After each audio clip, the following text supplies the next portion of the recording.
Pemirsa, Badan Koordinasi Penanaman Modal mencatatkan kinerja apik dalam mengejar target realisasi investasi di tahun 2020 yang mencapai 826,3 triliun rupiah. Adapun realisasi investasi 2020 didominasi oleh penanaman modal dalam negeri sebesar 50,1% atau 413,5 triliun rupiah.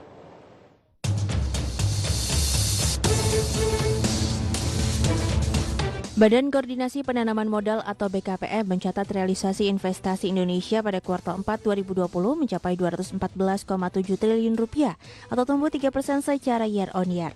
Dengan demikian investasi secara keseluruhan pada tahun 2020 mencapai 826,3 triliun rupiah atau melebihi target yang ditetapkan sebesar 817,2 triliun rupiah dengan serapan tenaga kerja sebanyak 1.156.361 orang dari 153.349 proyek investasi.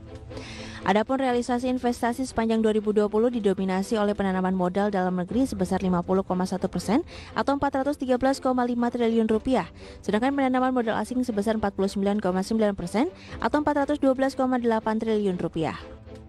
Sekalipun di era pandemi, saya katakan di awal bahwa target realisasi investasi kita di tahun 2021 sebelum pandemi itu kan 886 triliun.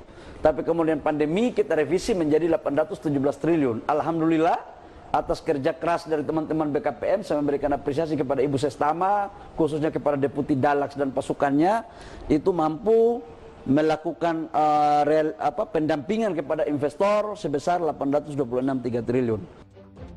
Bahlil menyampaikan investasi luar Jawa kini lebih dominan sebesar 50,5% atau 417,5 triliun rupiah dibandingkan dengan investasi di Pulau Jawa sebesar 408,8 triliun atau 49,5%. Sedangkan untuk Provinsi Jawa Barat menjadi provinsi dengan investasi sepanjang 2020 paling banyak sebesar 120 triliun rupiah, disusul DKI Jakarta 95 triliun rupiah, Jawa Timur 78 triliun rupiah, Banten 62 triliun rupiah dan Jawa Tengah 50 triliun rupiah. Dari Jakarta, Adi Firmansyah, iDaction.